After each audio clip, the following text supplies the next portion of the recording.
This is the new CF Moto 700 MT. It costs around 6,500 euros.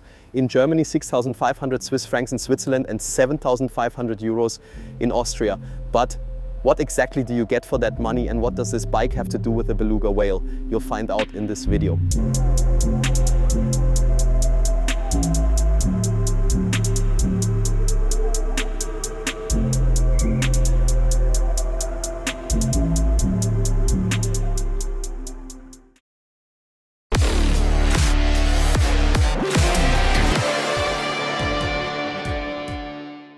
So, welcome to 1000 PS TV. In the background you can see the Portimao circuit, a legendary racetrack, but we weren't riding the MT there, we took it out on the country roads surrounding this stunning circuit. Until now the 700 MT has always been a classic sport tourer, meaning a 17-inch front wheel and a more road-focused setup, but that's changing for 2025.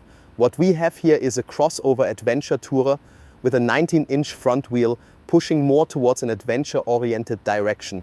But to make sure we're all on the same page, let's take a look at the technical specifications. The CF Moto 700 MT is powered by a 693cc parallel twin engine. It's liquid-cooled and features a DOHC setup. It delivers 68 horsepower at 9,500 RPM and 60 Newton meters of torque at 6,000 RPM. The seat height is 800 millimeters, with an optional higher seat available at 840 millimeters.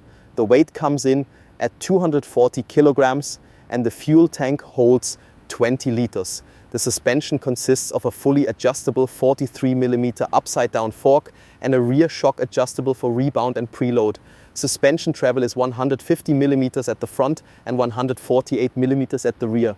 Braking is handled by dual front discs and a single rear disc, with ABS and traction control included as standard. The wheels are set up for a 19-inch front and 17-inch rear combination with tire sizes of 110, 80, 19 at the front and 150, 70, 17 at the rear. Standard features include LED lighting, a 5-inch TFT display and the CF Moto connectivity system T-Box. The 700 MT is available in Nebula Black and Nebula White. Let's get back on the bike. I've taken a seat on the standard seat, which has an 800 millimeter height. At 1.75 m, I find the riding position to be quite comfortable. It's almost regal. The handlebars are positioned close to me, exactly where I want them, and the overall ergonomics suit my height well. The knee angle is relaxed and it definitely has a strong touring feel. I spoke with a few colleagues who are taller, 1.80 m, 1.85 m, even 1.90 m. And they found that after a while the 700 MT became a bit uncomfortable. So if you're on the taller side, you might want to opt for the higher seat. Looking at the cockpit in front of me, it has a substantial, robust design. The side fairings extend quite far forward and the display is set relatively far away. That said, the 5-inch TFT screen is still perfectly readable. One thing I did notice, adjusting the windscreen works well while riding, as it's manually adjustable, but you do have to lean forward quite a bit to reach it. So it might be a good idea to find your ideal windscreen position before setting off. I already mentioned the display, but I won't go into too much detail here. Instead, let's do a proper walk around and take a closer look at the bike. Now, against this stunning backdrop, let's check out the CF Moto 700 MT up close. Starting at the front, you can see the design of the LED headlights. Their shape actually reminds me a bit of the beluga whale, also known as the white whale, which can weigh up to a ton. Thankfully, the CF Moto doesn't weigh that much. Housed within this front fairing are the LED headlights and daytime running light. It's well integrated into the design and I assume the light output is good at night thanks to the LED setup. We haven't tested it in the dark as we've been riding in daylight. Another key change for this bike is the 19-inch front wheel. As mentioned earlier, its predecessor still had a 17-inch front wheel. Moving on to the cockpit, handlebars and controls, let's take a look at what the TFT display has to offer. It's a 5-inch screen with a clean and straightforward layout. There's a large rev counter, the speedometer in the center, a gear indicator in the top right, and even extra features like tire pressure and tire temperature monitoring. A nice touch if that's something you want. Digging deeper into the menu, you can access the vehicle settings. Here, you can deactivate the rear ABS as well as the traction control. You can also disable the ABS on the fly using this button, which is handy if you suddenly hit gravel and want to switch it off quickly. The menu also includes additional features related to smartphone connectivity, which we didn't test on this ride. But if you are interested in seeing that in action, let me know in the comments and we'll cover it in a future test. There's also a USB and USB-C port, so you can charge essential devices while riding. Looking at the cockpit and display overall, everything is nicely put together. Sure, this bike was developed with a budget-conscious approach, but the build quality is still solid. The controls are well designed and operating them while riding is genuinely enjoyable. And as you can see, we've got quite a bit of extra equipment on this bike, such as heated grips and a heated seat. That was really nice this morning, with each adjustable in 3 levels. That meant we could keep our fingers and backside warm, so we didn't have to freeze. Moving towards the rear, we can see even more accessories, namely the luggage set. The top case has a storage capacity of 36 liters, the left pannier holds 35 liters, and the right pannier has 28 liters, if I remember correctly. And when you look inside, it's well put together. It's lined with a sort of felt material, which feels nice to the touch and gives a high quality impression. Especially on an adventure bike, it's really practical to have enough space to store your gear. If we look at the other side of the bike, we see the engine, the twin cylinder that has accompanied us today. I'll tell you how it performs at the end when I give my riding impressions. Apart from that, I also noticed the crash bars, which are part of the accessory range, but they're nicely integrated into the fairing, so you can install them without worrying about them looking out of place. So just from this walk around, at first glance, when I look at the bike, its feel, its build quality, it's quite convincing. Everything is properly bolted together, nothing rattles or shakes, and visually, in black, it looks quite understated but still makes an impression. But let me know in the comments what you think. Now we know everything about the MT, but the most important part is still to come. How does it actually ride?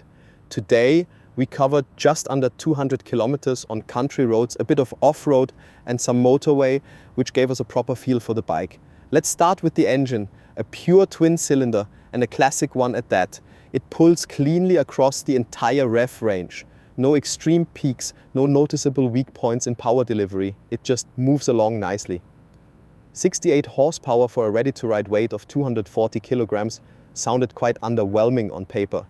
But when riding solo, it's actually manageable. Of course, if you fully load the bike with luggage and a passenger, it might start to feel a bit sluggish, especially on uphill sections. In that case, you might want to consider upgrading to a larger model like the 800 MT. A quick side note here, next to the MT, I asked you on Instagram what you wanted to know about this bike. And the most asked question was about the weight. On the spec sheet it states 240 kilograms. With all the accessories, CF Moto claims it weighs around 258 kilograms. So for a 68 horsepower bike, that's quite a significant weight. I don't have the longest legs at 1.75 meters, and I have to say, yes, when maneuvering, the weight does feel quite noticeable. We were riding fully equipped today, and if you find yourself in a situation where you need to turn the bike around on an incline, for example, it can be a bit nerve-wracking if you have shorter legs. However, once on the move, the weight disappears, just like on so many other motorcycles, and the engine handles it well. This is not a racer, it's a relaxed touring bike, the 700 MT. So I'd say the weight is manageable as long as you plan ahead when stopping. Now about the gearbox, there's no quick shifter, just to clarify, but we do have a slipper clutch, and like so much else on this bike, it works just fine. It's nothing extraordinary, not super smooth, but not particularly rough either. It's just a well-functioning gearbox where you can find your gears easily. The suspension really impressed and surprised me. After all, this is a bike built with a budget in mind. But we have a fully adjustable fork at the front and a rear shock adjustable for rebound and preload, and that gives you a really smooth ride.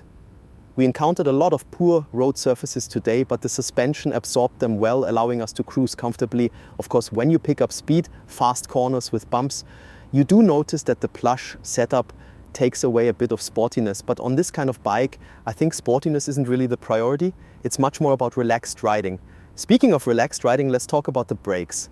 I have to give them some benefit of the doubt because the bikes only had 100 kilometers on the clock when we started today, and as expected, the brakes still felt quite weak. So let's assume they'll get stronger as they bed in, but at the moment I really miss a well-defined bite point, especially on the rear brake. Quick camera change here because you need to know that this event is packed with journalists, and unfortunately I only had 5 minutes behind the official CF Moto camera, but I wasn't finished yet. So let's continue with this bike, which in my opinion has the much nicer color scheme.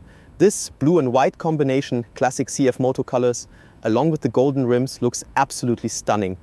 Now, we left off talking about the brakes, but I also wanted to go into more detail about the riding experience. We were out riding in the mountainous regions of Portugal today, and if I go back to the engine, one thing that stood out was that the transition between acceleration and deceleration isn't quite perfect yet. In tight hairpins, you do get some noticeable throttle jerkiness, so you might have to compensate a bit with the clutch. But honestly, you get used to it, and at this price point, I can overlook it. We also took it on the motorway, and up to a certain speed, the CF Moto performed well, I'd say. But at around 135 kilometers per hour, the bike started to wobble a bit. Again, I'll give it the benefit of the doubt, because this bike was fully equipped with luggage cases, and you wouldn't be riding at full throttle with that setup anyway. It's more suited for relaxed cruising, plus there's no cruise control on board, so it's best to take it easy. Apart from that, on the road, the CF Moto really convinced me. The whole time I was riding, I kept thinking about its price point. A fully equipped adventure tourer can easily cost 30,000 euros, while this one costs 7,500 euros in Austria. While riding, I noticed that it doesn't particularly excel at anything. It doesn't have an outstandingly powerful engine, a super smooth gearbox, or the best brakes, which, as mentioned, are still new and hopefully will get better as they bed in. The suspension, while comfortable, does show its limits when you push the bike harder, but at the same time it doesn't do anything badly either. The equipment is really stripped back to the basics, nothing more than what you need. You get ABS, traction control and the option to switch them off, but there are no unnecessary riding modes. You simply turn the key and ride. It's a wonderfully simple motorcycle, and because of its affordability, I can't really fault it for much. Of course, if you want to step up, there's also the MTX 800 MTX. I didn't get to ride it today, unfortunately. But otherwise, this bike is a great choice for anyone looking to get into touring. If you're unsure about long distance travel and just want a solid bike that takes you from A to B in daily use, but also lets you explore the countryside or go on an adventure, this could be a great option. And even though it doesn't have a 21-inch front wheel, this bike can still handle a bit of off-road riding. Today, we took it on some light gravel sections, some sandy patches as well. Now, I'm by no means an experienced off-road rider, far from it, but I still felt comfortable on this bike. The controls are intuitive, the adjustable levers let you fine-tune the ergonomics to your needs, and the standing position is quite comfortable thanks to the large 20-liter fuel tank. So even for an off-road beginner like me, it feels like a confidence-inspiring bike. All in all, I'd say the CF Moto 700 MT is a great choice for those who don't want to spend too much and who don't have overly high expectations from a motorcycle. If you don't care about having a high prestige brand and just want a solid functional machine, this one does the job well. Behind me you can see Portimao, where I'll be riding a CF Moto Super Sport bike tomorrow.